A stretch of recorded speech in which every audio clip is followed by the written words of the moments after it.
Hello everyone, welcome to this amazing platform of our channel पनचा for competitive examinations and I am Piyush. तो अभी आपका Delhi police constable का 3 दिसंबर का शिफ्ट 2 का एग्जामिनेशन कंप्लीट हो चुका है। तो यहाँ पर हम बात करने वाले हैं आपका पेपर का कैसा क्या लेवल राइट नाउ चल रहा है, और इसके अलावा जीके के कैसे क्या क्वेश्चंस आ रहे हैं। मेरे पास में कुछ क्वेश्चंस हैं भी सही, और यूट्यूब पर भी कुछ अभी अश्विनी कुमार सिंह ने क्वेश्चंस भेजे हैं, तो इनको भी डिस्कस करेंगे। और मुझे भी जो स्टूडेंट से बात करके क्वेश्चंस मिले हैं उनको भी मैं आपको यहाँ पर डिस्कस कराऊंगा। इसके अलावा आपका कैसा क्या चल रहा है अभी लेवल वगैरह, उसको भी हम यहाँ पर देख रहे होंगे। ठीक है, तो शुरू करते हैं। सबसे पहले तो मैं आपसे अश्वनी कुमार सिंह को थैंक यू बोलते हैं, और यहाँ पे इनके क्वेश्चंस को एक बार डिस्कस कर लेते हैं। वन अरेंज्ड मर्डर, तो सेकंड शिफ्ट का ही आपके क्वेश्चंस हैं। ठीक है, one arranged murder book by, ठीक है, तो ये बुक लिखी है चेतन भगत ने। किसने लिखी है? चेतन भगत ने लिखी है। तो ये क्वेश्चन आपका हो गया। फिर क्या है भाई, अगला question, close to bone book. तो देखो ये बुक जो है आपकी क्लोज टू बोन बुक, ये लिखी है लीजा रे ने। किसने लिखी है? लीजा रे ने लिखी है। और ये जो लीजा रे है ना, ये एक्ट्रेस है, इंडियन और इंडो कनेडन, ठीक है, इंडो कनेडियन एक्ट्रेस है ये, यानी कि कनाडा में अब रहने लगी हैं, और ये इंडिया का इनका ओरिजिन है, और कनाडा में भी काफ़ी इन्होंने काम किया है।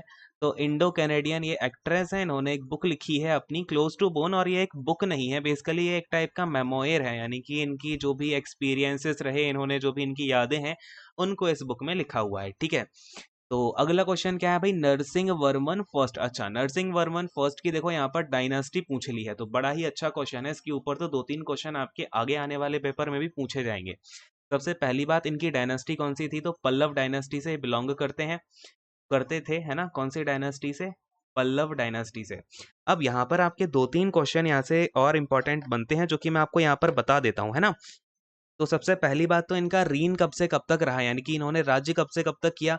आपने देखा होगा औरंगजेब का आपका क्वेश्चन आ ही चुका है ना, जहांगीर का भी आ चुका है। तो ऐसे को जो भी राजा महाराजा वगैरह हैं दिल्ली सल्तनत के, तो आपको सबकी डेट याद होनी ही चाहिए कि इतने से लेके इतने तक इसने राज्य किया है। ठीक है, फिलहाल ये देखो 630 से लेके 668 एडी तक, ठीक है, इन्होंने अपना क्या है, राज्य किया हुआ है। फिर अगर मैं आपसे यहाँ पर बात करता हूँ कि भाई इनके पिता का नाम क्या था, यानी कि जो नरसिंह वर्मन है इनके फादर का नाम क्या था, तो देखो बड़ी ही प्यारी बात है कि इनके फादर का नाम था महेंद्र वर्मन फर्स्ट। देखना, महेंद्र वर्मन फर्स्ट था इनके पापा का नाम। ठीक है, और जो इनका बेटा था, ठीक है, इनका जो सन था उसका नाम क्या था? महेंद्र वर्मन सेकंड। ठीक है, तो इनके पापा का नाम था महेंद्र वर्मन फर्स्ट, और इसके बेटे का नाम क्या था? महेंद्र वर्मन सेकंड था। तो ये बात भी ध्यान में रख लेना। एक और इनके बारे में इंपॉर्टेंट बात आती है, जो कि अब मुझे याद आ रही है तो बता ही देता हूँ। इनका ना एक सेनापति था जिसका नाम था परंजोथी। क्वेश्चन यहाँ से बहुत बनता है एग्जामिनेशंस में। परंजोथी था, तो इस परंजोथी ने क्या किया, जो चालुक्य डायनास्टी के किंग थे, ठीक है, चालुक्य डायनास्टी के किंग आपको पता होगा पुलकेशन नाम के। ठीक है, तो यहाँ पर अब ये भी बात आप देखते रहना कि पुलकेशन जो 2 हैं ये कौन से डायनास्टी के हैं? चालुक्य डायनास्टी के। ठीक है, कौन सी डायनास्टी के हैं भैया? चालुक्य डायनास्टी के हैं। अब इसने क्या किया, इनको हरा दिया, और इनकी राजधानी कौन सी थी? वतपी। तो फिर वतपी में जाकर के इसने इसे हरा दिया। तो हुआ क्या कि जो वटपी थी वो भी आपकी पल्लव डायनास्टी में आ जाती है। ठीक है, तो इस बात को ध्यान में रखना। ऑलराइट, तो अगर आपसे ये क्वेश्चन पूछ लिया जाए कि चालुक्य डायनास्टी को कौन से पल्लव राजा ने हराया, तो राजा का नाम क्या होगा? नरसिंह वर्मन फर्स्ट ही रहेगा, क्योंकि ये तो इनका सेनापति था ना। लेकिन अगर नाम पूछ ले तो परंजोति था उस सेनापति का नाम। ठीक है, बढ़िया, क्लियर हो गया अच्छे से। चलो एक बार मैं कलर को चेंज कर लेता हूँ, ठीक है ना, ब्लैक कलर में इतनी फीलिंग नहीं आ रही है। अगले क्वेश्चन को देखें, members in RBI monetary policy committee. अच्छा, तो देखो आपकी जो आरबीआई की मॉनेटरी पॉलिसी कमेटी होती है ना, उसमें मेंबर्स होते हैं टोटल 6। कितने मेंबर होते हैं? टोटल 6 मेंबर होते हैं।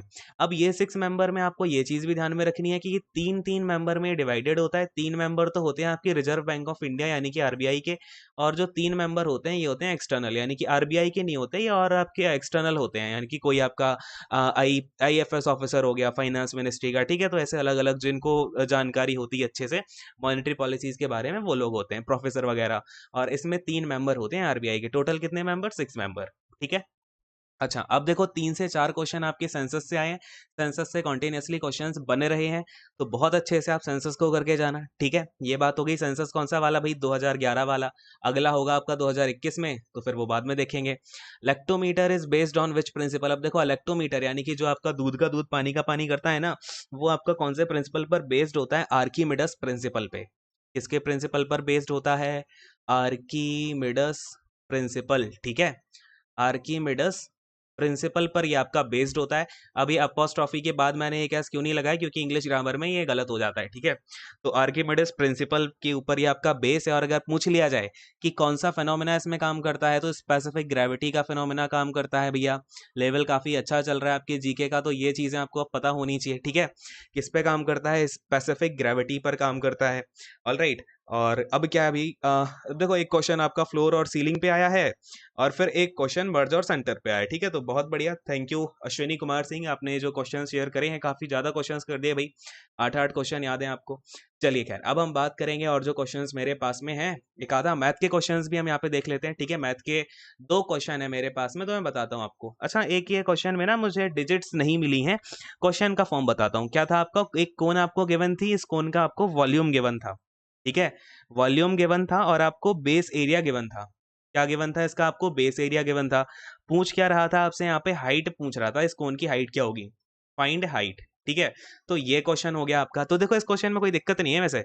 वॉल्यूम आपका क्या होता है कोन का, 1/3 पाई आर स्क्वायर एच। तो ये हो गया आपका पाई आर स्क्वायर एच। और बेस एरिया क्या होता है, बेस एरिया आपको पता है भैया, सर्कल होता है तो पाई आर स्क्वायर, यानी कि पाई आर स्क्वायर की आपकी जो भी वैल्यू रही होगी वो आपको यहाँ पे डालनी थी सीधी। लेट से मैं आपको लेट कर रहा हूँ, ठीक है, ये पेपर में डिजिट नहीं थी, है ना। नहीं तो तुम लोग बोलोगे अरे भैया ये कैसे सर आपने डिजिट बोल दी, पेपर में ये तो आई नहीं थी, ठीक है। तो वॉल्यूम लेट से मैं 300 बोल देता हूँ, और जो आपका एरिया है वो 100 बोल देता हूँ, तो एग्जाम्पल समझ लो इसको। तो वॉल्यूम आपका 300 हो जाएगा, इक्वल टू में 1/3 इंटू एरिया, क्या पाई आर स्क्वायर की जगह आप 100 रख दो, और इंटू में आपका एच हो जाएगा, ठीक है। तो ये कितना निकल के आ जाएगा, 100 से ये गया, और एच आपकी आ जाएगी यहाँ से 9, ठीक है। इस तरीके से आप इस क्वेश्चन को सॉल्व कर सकते हो। बाकी क्वेश्चन का जो क्रक्स है वो ये था, मैंने आपको एग्जाम्पल करके बता दिया भाई, ठीक है। चलो, फिर आपका अच्छा एक और जीके का बुक आ गया है। देखो एक और जीके का क्वेश्चन आ गया यहाँ पे, कि शिमरॉन हेटमेयर कौन से कंट्री से बिलोंग करते हैं। शिमरॉन हेटमेयर, बड़ा ही अजीब सा क्वेश्चन है ये, पता नहीं क्यों ये क्वेश्चन पूछ लिया, क्योंकि ये कौन है भाई, गुआना के एक क्रिकेटर हैं, ठीक है, गुआनीज क्रिकेटर हैं ये। क्या है, गुआनीज क्रिकेटर हैं। तो शिमरॉन हेटमेयर कौन है, गुआना के एक क्रिकेटर रहे हैं। और ये क्वेश्चन आई थिंक इसलिए पूछा है क्योंकि इन्होंने ना अभी रिसेंटली दिल्ली कैपिटल्स एक टीम है जो आपकी, उसकी तरफ से खेला हुआ है। ऑलराइट, तो हो सकता है इसलिए पूछ लिया हो, बाकी पता नहीं, ये क्वेश्चन पूछने का कोई मतलब बैठता नहीं है वैसे। खैर, और हाँ एक चीज़ और, आप मैंने देखा है कि बहुत सारे लोग यहाँ पे गलत सलत एनालिसिस करवा रहे हैं, तो प्लीज़ बीवेयर ऑफ दैट, ठीक है। और एक चीज़ और मैंने देखी, यहाँ पे काफ़ी बड़ा ही प्लेटफॉर्म है, उन्होंने जिस दिन पेपर नहीं भी था उस दिन भी उन्होंने एनालिसिस करवा दिया, और बाद में जब उन्हें पता चलता है तो बोलते हैं कि अरे भाई क्वेश्चंस तो करा ही रहे हैं ना, क्वेश्चन कर लो, क्या दिक्कत है। बट सर ये तो वही बात हो गई कि हर्षद मेहता वाले केस की है ना, उसने भी तो लोन नहीं लिया था, लेकिन पैसा तो उठा के वापस किया ही था ना। चलो खैर, यहाँ पर अगर हम यहाँ पे अब बात करें, तो एक क्वेश्चन आपका इस टाइप का था कि रेक्टेंगल था एक, ठीक है। इस रेक्टेंगल में एक आपको डायगोनल गिवन था, ठीक है, डायगोनल की वैल्यू आपको गिवन थी, और आपको इसका ना एरिया गिवन था, यानी कि डायगोनल आपको कुछ दिया गया था एक समझ लो, और फिर आपको एरिया इसका वाई दिया गया था, आपसे पूछा गया था कि भैया पैरामीटर फाइंड आउट कर दो इसका, ठीक है। तो इस टाइप का एक मैथ का क्वेश्चन आया था। तो ये कुछ क्वेश्चन सर, बाकी मैथ में थोड़ी सी कैलकुलेशन आपकी टफ चल रही है, अभी भी चल रही है, तो उसमें आप कुछ नहीं कर सकते हो, ठीक है। बाकी अगर आप रिवाइज करना चाहो, बढ़िया से रिवाइज करो, बस यही सारी की सारी चीजें, ठीक है। खैर, सेशन को यहीं पर एंड करूंगा। Thank you so much, god bless you all, take care and bye bye. अच्छे से पेपर दो और ज्यादा टेंशन नहीं लेनी है, ठीक है।